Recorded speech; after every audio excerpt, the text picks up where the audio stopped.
What's going on, guys, and welcome back to another episode in my Football Manager save. This is episode number 94. And today we're returning with a big treble header with our Borussia Dortmund side as we face Stade Rennais in the Champions League first knockout playoff round, and sandwiched in between that a tricky trip to Freiburg away as we aim to keep pace with Bayern Munich in the Bundesliga. As we were tongue-twisted head start, stay some stuff. Before we get to the games though, shout out for getting on off camera. And talk about making a statement. Yes, of course, in the dramatic last episode, you would have seen our 1-1 draw against Paris Saint-Germain and put us into the playoffs, and then a 2-0 win against Mönchengladbach. The deadline day chaos that followed afterwards, with Araujo moving to Bayern for what could be £100 million in total in the future. And of course, the signing of Fernando as well from Porto. We played the one game off camera, and we definitely made a statement to Enrique saying you might have left us, but scoring goals will not be a problem in your absence. You have to put 8 past Hoffenheim in a massive win at the Signal Iduna Park, where Lorien Kreuzer scored his first goal for the club 20 minutes in. I won't show you all the goals here. We absolutely dominate. We scored 4 of our goals in the first half, and then the other 4 in the second. Kjell Watjen also got his first goal since returning as well. Those 2 goals, Watjen's and Kreuzer's, you know I often say it, if you're going to score a first goal for your new club, make it a memorable one. Those guys, Lorien and Kjell, definitely got the memo. Great goals there. And Jorg Thiel also came off the bench to net a second half hat-trick, which included assists for Landshooter, first in pro football, and also for Fernando as well, who in this game started on the right-hand side of our front 4. So, big win against Hoffenheim. The question is, was it enough for us to return to top of the table? The answer was obviously not. Bayern Munich won once again, and interestingly enough, I know you'll be thinking, well, did Araujo start that game where Bayern managed to go back to top of the table? The answer was yes, and then you'll think, well, did he score in that game? The answer was also yes. He netted a brace in 15 minutes in their win over Cologne by 5-1. Oh, Enrique. There's going to be some handbags when we first meet him at the Allianz in this second half of this season. So he fired Bayern back to top of the table as he's looking for his first Bundesliga winners medal. Oh, Enrique, I can't believe it. Right, heading into the game then is indeed Stade Rennais Champions League playoff round. First leg away in France. And if you remember, with Bournemouth, we got to the Champions League quarterfinals. We were drawn against Stade Rennais. I said that was the team I wanted, and in the end, they humbled us. We drew the first leg 0-0 and got battered in the second. They do have a really good team, don't get me wrong. Mohamed Ali Cho is there. He's an amazing forward in FM this year. They've got Plazari between the sticks, who's a really, really good goalkeeper as well. It is a good team, don't get me wrong. It's a very, very good team. They've got a wonder kid there, it seems. Loic Rapona. Looks alright. But yeah, it's a good team, but let's be honest here. We bottled it with Bournemouth. Don't get me wrong. It's a good team. It's an alright team, but with Bournemouth, you got to be honest, man. I absolutely bottled it that year. We should have made it through to the semis. We should have made it through to the semis, and I absolutely bottled it. So looking for revenge here with the Cherries, and looking to get to the quarterfinals with Borussia Dortmund in our first year in Europe since joining Dortmund, I should say, and heading into the game. This will be our team. We are going 4-2-3-1 as always, and right now an injury report. Just Papaz, a young dual nationality midfielder we signed from Leverkusen in the summer, is down. Other than that, everyone is mostly fit. So this will be our team. Cabell is in goal, who, by the way, has said he wants to leave in the summer. I said I'm not going to let you go until the summer, and he said he was okay waiting until the summer. So we'll get very little money for him, but he's only got 18 months left in his deal. We know we need to replace him at some point anyway, now 34 years old, but the captain looks as though he's playing his final year for the club here. So Cabell is in goal, back for his nets to Dragon, Creswell and Strilly, with Kreuzer and Oscar and DMGO. Company's on the left, Ramirez on the right, and Rayner does support Yusufa leading our line. On the bench, you've got Olszewski, Schlotterbeck, Watjen, Mane, Sambi Lakonga, Landshooter, Diao, Mohamed, Brahim Diaz, Fernando, Wimmer and TL as well. First of the 3, it's the first leg, Stade Rennais away in France. Let's do what we couldn't do with Bournemouth and get a big win here in France. Come on, Dortmund. Yeah, don't worry, I'm not going to bust out some ABBA every time Fernando scores for us. But, yes. Here we go. I've got to say I'm quite nervous for this here, because I said before, like I don't think we can dethrone Bayern this year, just because of how dominant they are, going for 20 titles in a row. Now we've lost Araujo to them, and they're still top by 2 points, and we've got to go to the Allianz as well. I don't think we can dethrone them. I feel as though if we are going to win silverware with this Dortmund team, knocked out of the cup early, it would have to be the Champions League, which is ludicrous, but it just speaks volumes to how dominant Bayern have been. Anyway, first highlight falling to the visitors as Ozcan finds Cruiser. It's a good ball through to Company. It will slip through to Moukoko, must finish, and does. And Dortmund take the lead.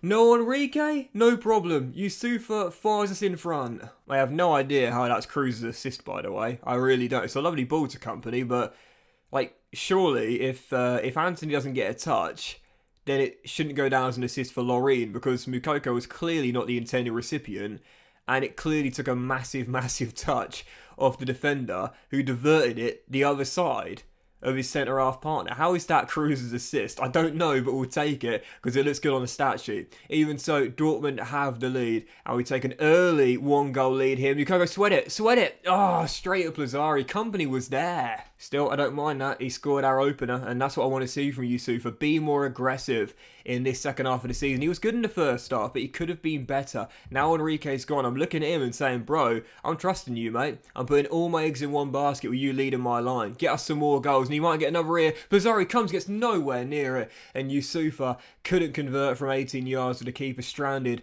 in no man's land. Great start this from Dortmund, though. Question is, will we pay for missing all these chances in the first leg like we did with Bournemouth, if you remember, back on the south coast of England? And there is my first red card of the season, I believe. Anthony Company goes in with 2 feet and he's off. That's a big blow. We might as well go 4-4-1 then. Let's push Reina to the left-hand side. We'll have him as an advanced playmaker, so he's able to come in. I'm going to say to Loreen, just sit back now. We're going to have 2 men sitting back alongside Ozcan. And we're also going to change our mentality to positive as well. That's so frustrating. Shades of Scott McTominay, who got that red card here 2 years ago. But unlike in that game, we're leading this one by 1. Question is, can Stade Rennais take advantage of the man advantage like they did 2 years ago against the Cherries? Or can we go 2 goals up from the free kick? Moukoko, trying to get through, goes for goal and flashes it just over the bar. Free kick, Stade Rennais, who have been handed a lifeline here. Question is, can they take it? With 7 minutes to go before the break. Ball into the middle, and Jeremy Doku couldn't finish, but Loreen Ollerike can. There is the leveller, and Stade Rennais equalise, courtesy really of Company's red card. Shades of when Scott McTominay was dismissed, like 3 minutes in to the second leg at that Champions League quarter here against Stade Rennais 2 years ago. Anthony Company or Scott McTominay? Can't tell the difference. Well, I do predict someone winning this game, but I'm not going to go conservative. We've got great offensive pieces out there. I still think we could win this 2-1, even though even though we are down to 10 men, as Mohamed Ali Cho flips the script. Stade Rennais 2-1 up, and maybe I'm going to pay for being so offensive out there with a man down. The thing is that they're such a good team, and they've got such great offensive pieces as well. They're probably going to score anyway. If we be defensive ourselves, we might as well go out there and see if we get ourselves a chance, we might take it. Right on cue, Romero! Oh, what a save by Plazzari! And possibly win this game. So I know it's bold, I know it's brave, I know it's incredibly risky, but I'm going to keep going. You look at the stats here. We're doing really well. Despite being a man light here, it's just unlucky that Stade Rennais are taking the chances. We haven't. And the hosts coming forward for possibly their third, they've got it. High risk, high reward. But when it is high risk, there's a chance of losing quite significantly. 3-1. Oh, for fuck's sake, honestly. Risky. And unfortunately, the risk is not going to pay off. This is just like it was 2 years ago. 4-1. I think I've lost this tie by being too offensive. Empty the bench, boys. Empty the bench. So frustrating. Counter press when you're a man down is always just asking for trouble. But when you look to the stats here, we've done really well. It's just we conceded 4 out of 5 shots on target, which kind of tells the whole story, really. Stade Rennais have taken their chances, we have not. You look at the statistics there, playing with most of the game, a man down. We did fine. It's just if we would have finished our chances, we would not have lost this first leg 4-1. We'll still be in the tie heading back to the Signal Iduna Park, but I'll take full responsibility for that one. I went offensive, I went brave, high risk, high reward, but unfortunately it did not pay off. That's such a shame now for Company as well. He's my guy, man. He's been brilliant, but he, like Scott McTominay 2 years ago, he really cost us that game. Who would have thought in this FM save my biggest rivals were going to be Bayern Munich and Stade Rennais? After starting off with Bournemouth, I don't think many people could have predicted that. But Stade Rennais, I can't believe it. 2 Champions League campaigns in a row, I've been drawing against them and thought, do you know what, we're probably favourites. And both times we've been humbled. Twice we conceded 4, no, it was 3 last time, wasn't it? Away in France. And Bayern are surely now going to go 6 clear in the Bundesliga. Yes, they have. 5 clear. 3-0 win against Werder Bremen. So with 12 games to go now, game in hand, of course, the question is, as we're probably going out of the CL, can we hang on to Bayern Munich for as long as possible? So frustrating now, honestly. We genuinely played well, even a man down. We had loads of chances, hit the bar after a great save by Plazzari. We just... I think in the summer I've got some big decisions to make on some of my regular starters. I think this is probably going to be the final year for the captain, for Ozcan. We know that Schlotterbeck's leaving, and possibly a couple more as well. Anyway, second game, Freiburg away, and we know we had to keep winning to keep pace with Bayern. Let's see if we can. So we'll stay with a 4-2-3-1. Cabell in goal, but for Netzer, Dragon, Creswell and Striddy. Cruiser and Mane coming in as our ball midfielder. Company's going to be suspended in midweek against Stade Rennais, so we might as well continue to style out there. And Dos Santos comes in on the right-hand side. Interestingly enough, I've asked him to retrain as an inside forward on the left-hand side. Originally, I was going to go false 9, but instead, because of the way we play, I actually feel as though being a right-footed player, and Company, of course, we know, can hit the ball with either foot, I'm thinking maybe convert him to inside forward on that left. That might be where we get his best stats, to be fair. Get the best out of his stats, to be fair. And we'll eventually change those 2 roles around. But for now, he's on the right with Company on the left, and Reina does support Yusufa up top. On the bench, Olszewski, Schlotterbeck, Watjen, Ozcan, Lakonga, Diaz, Romero, Wimmer, and TL as well. Second of the 3, Freiburg away. Desperately need to bounce back here to keep pace with Bayern Munich. Come on, Dortmund. First highlight, falling to Freiburg, and it wasn't too far wide by one of our former players, Duranville. As we're still tied at 0-0. Freiburg still have an outside shot of a European place coming into the closing stages, but we know every single slip-up, even a draw now, is basically a defeat. And another nail in the coffin as Bayern search for their 20th league title in a row. The only way we win the title from here on out... Oh, what a brilliant block that was there. The only way we win the title from here is to win every single one of our games and then avoid defeat at the Allianz Arena. We do that, we have a chance. It will require Bayern slipping up once or twice, but that's the only way we can win this title. We have to be perfect from here on out. Oh, what an opportunity. Velasquez, my former guy, whips one across, and thankfully no one in the middle. Tough starters from Dortmund. Haven't really got going out there as we're still tied at 0-0. Freiburg, so far, have looked the better team, statistically speaking. And we, like I said, cannot afford any more slip-ups between now and the end of the season. Here is Velasquez down the right, looking for space to cross. He does, and oh, what a save! And combination of a block as well. Was that Striddy? Once again, making the big block there. Or was it Creswell? I'm not too sure. But even so, Cabell, I think, made this save. But it might have been a block. It happened so quickly, I'm not too sure. We're very lucky to be still tied at 0-0. Haven't been at the races whatsoever in this first half. And as things stand, we're basically saying to Bayern with 11 games to go, it's your title. There will be 4 points clear. And we still got to go to the Allianz as well. If we don't find a winner in the second half, then there's no doubt about it. It's Bayern's title. But we might get a goal right before the break. Gio, Reina, holds it up, cross-blocked. And Velasquez slips as Reina wins it back. Across the far post, claimed. Come on, Dortmund. Get a goal before the break and that'll be massive. To be fair, if someone's going to get a goal in this first half, you'd probably put your money on Freiburg. We've had the better half here as Braun collects that crossfield and slides through Samuel Ricky, who looks to cross. Oh, fuck me, of course. Who else? Who else? But the Colombian new gen way out at Bournemouth. 1-0. Typical. Absolutely typical. Samuel Ricky does well to hold it up. Give it to Velasquez. And he drills it past Gregor and into the far corner. Who else, honestly? Absolutely typical. Freiburg lead and, lads. What? Oh, okay, I can't do that. What was that? Absolutely awful first half. That we need to change things tactically, I think, as well. So I'm making some big changes tactically as this second half is about to begin. Kiel was good in our last league game against Hoffenheim. So we're going to bring on for Striddy, who's on a booking and not playing especially well anyway. And I'm going to change the tactics slightly here. Slightly higher tempo, but not at the highest as possible. So look for some better quality chances here. Conserving the ball. Be more direct in our play though and get the ball forward quicker if we need to. We're also going to push our DMs up to CM. But because we're playing a high defensive line, it shouldn't have too much of a gap anyway between the back four and our midfield duo.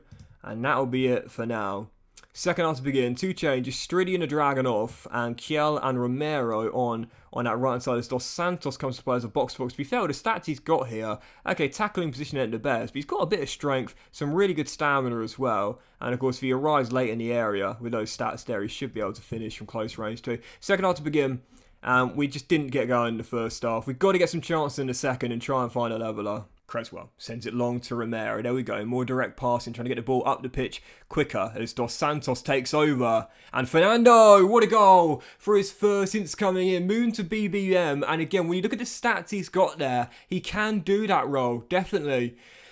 First goal for the club, and 4 minutes after the restart, we found our leveller, and finally we've got going. Romero with the offload, the sub to Dos Santos, and it's a lovely finish from 16 yards. 1-1, back on level terms. Better, much better. Nets his free kick. Creswell!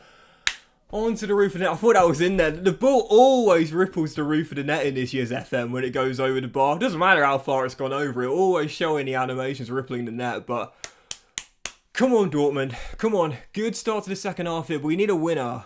Well, we're really going for it in the final stages now. I've taken off Charlie. I've moved Lorin into our back four to play as a ball-playing defender alongside Mane as well. Brahim Diaz has come on too, so we're really going all out attack here, playing at a very attacking mentality as well. Slightly concerned about Lorin's lack of height in our back four, but we've got to go for it. A draw is a defeat. A draw is a defeat. Forget the measly 1 point. We need all three as that cross is deflected and...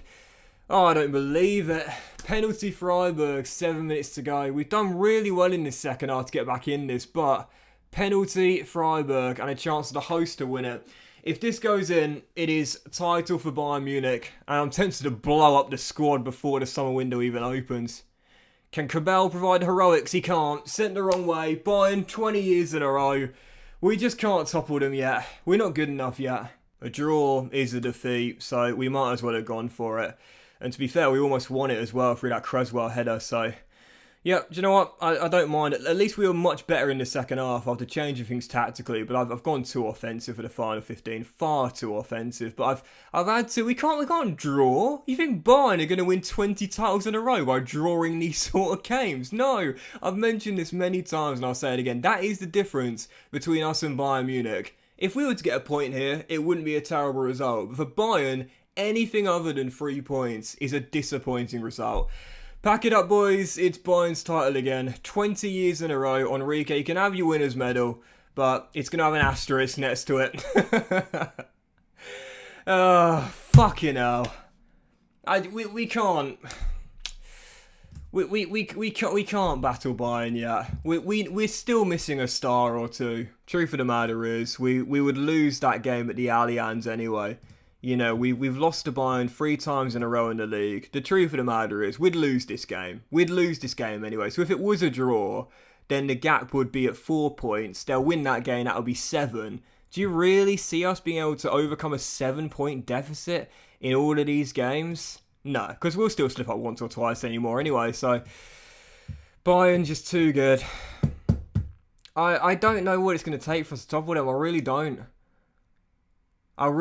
And again, that's the golfing class between us and Bayern. A point for us in a game like that is not a terrible result. For Bayern, it's devastating. What do we do? You know, what do we do? How do we topple Bayern Munich? Is it just worth saying that, like, we just can't do it? Like, the board accept that we're not really supposed to be a title winner, knowing Bayern's dominance. They just want us to stay in the Champions League. Stay in the Champions League, and that'll do us fine. But I want to do it. I want to end Bayern's dominance, but I don't know how we can do it. I'm not sure what needs to be done because we don't have infinite funds, obviously. So we're working on a very good budget, but not an astronomical one. We've got really good young players that are starting to come into their own. Company, Dos Santos, Cruiser, Striddy, and the Dragon as well. I don't know what the right call would be to make this Dortmund team good enough to win the title and topple Bayern. Their stronghold is just too strong. You know, perhaps some things just aren't meant to be. Frank Lampard being a successful football manager, Doxy Boy finding a loving relationship, and Dortmund winning a Bundesliga title again. Maybe some things just aren't meant to be. And that is just how it is. Even so, as we head into the third and final game, aiming to respond here, Stade Rennais at home, trying to overcome a 4-1 deficit. I take full responsibility for how we collapsed in that first leg, but hopefully we can at least give ourselves a glimmer of hope of turning around this tie. The fans, though, haven't really turned up for this one, just 60,000 seats being sold out. I don't think the fans believe we can turn this round, nor do I, if I'm being totally honest here. We'll give it our best regardless. We'll stay with a 4-2-3-1, and this will be our team. And I do think for the new season, a new tactic will probably be necessary. So Cabell is in goal, possibly for the final time in the Champions League with Dortmund. The back four is Netz, Schlotterbeck, the Dragon, and Striddy. Cruiser and Ozcan, DMGO. Santos comes on the left-hand side now, Romero on the right, and Reina does support Mukoko. On the bench, you've got Olszewski, Steiger, because we need to make up the bench, Creswell, Mane, Watjen, Sambi Congolan, Shooter, Brahim Diaz, Dayo, Mohamed Vimmer, and TL as well. We know now that we've probably got even less chance to win the Bundesliga than we do of overcoming a 3-goal deficit against Stade Rennais. We did a miracle to do either. Let's see if we can keep ourselves in the hunt. Come on, Dortmund. Dortmund have had some great Champions League comebacks before. I think the most memorable one, at least for me, maybe I'm forgetting one, but that was probably that win against Malaga, if you remember. It was, great save by Plazzari to deny the Dragon. And a chance to go a goal up just 3 minutes in is stopped by the Italian. Allright goes into the book early as we win a free kick in a dangerous area. We know that Reina can take free kicks well. It's going to be Gio from 25 yards. Bit of magic, please, Reina. Deflected, but Plazzari makes the save. It was brilliant in the first leg, and he started the second half off with a great save as well. Yeah, I remember that comeback against Malaga in the final minutes. They scored 2 goals to progress to the semis.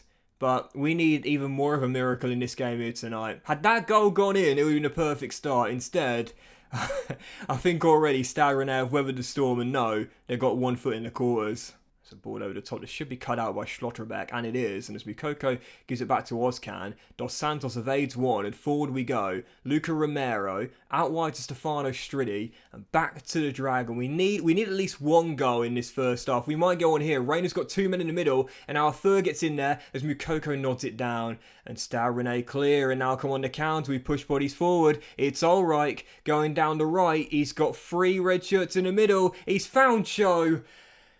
And Stade Rennais, I never would have thought I'd be saying this at the start of the save, have become my big nemesis in Europe. Mohamed Ali Cho converts and finishes the counter-attack. Brilliant run by Ulreich. It is 5-1 over 2 legs. Pack it up, boys. Pack it up. We ain't good enough to win silverware with Dortmund just yet. Fuck. Man. You know, that first leg, we genuinely played well, just didn't take our chances. Right on cue. Look at that. Look at the stats here, man. Dominating possession. Plazzari made a wonder save. 1 shot, 1 goal on the counter. Stade Rennais making it through. I mean, what can you do about that? Empty the bench, boys. Empty the bench. How frustrating can you get? We've done absolutely nothing wrong in this tie, apart from a red card. But even so, that red card aside, we've had 2 really good performances here against Stade Rennais. We're down 5-1. Extraordinary. Dear, oh dear. York TL. Oh, fucking hell. That sums up my tenure at Dortmund so far. I've come here to end Bayern's dominance in the Bundesliga, and I can't even get to the bloody quarterfinals of the Champions League. York TL gets his 10th of the year. It's a 2nd assist in pro football for the kid, Lance Shooter. And it is 5-2. We need 3 goals in 37 minutes as the backup brigade have come on to lead the counter-offensive. Can we possibly pull off a miracle? It's a great turn by Lance Shooter, and TL this time finds the bottom corner. 1-1, and I guess the tie's not over just yet. I think we needed that early goal, didn't we, from the Dragon? We get that early goal and we have momentum on our side, playing at home. You just never know. But instead, to be trailing by a goal at the break after playing so well, that just psychologically kicked the stuffing out of us. And made me want to tear my hair out as well. Cabell nods on to the Dragon as we have 26 minutes on the clock to score 3 goals and force an extra 30 minutes of play. Here's Loreen Cruiser, now at left back with great vision over the top. Dos Santos on the end of it, must finish, and TL says, I'll tap that home and make it 2-1. Dortmund have come back from a goal down to lead on the night and still need another 2 goals. But with 25 minutes on the clock, stranger things have happened. It's a great ball by Cruiser. Dos Santos does really well there to knock it on the TL, clearly onside, and make it 2-1. Well. Throw for Dortmund. Kjell's pass cut out, but Landshut almost won it back as the 16-year-old. They're going to make a hero of himself here. Oh, blimey, that could have gone anywhere, that clearance.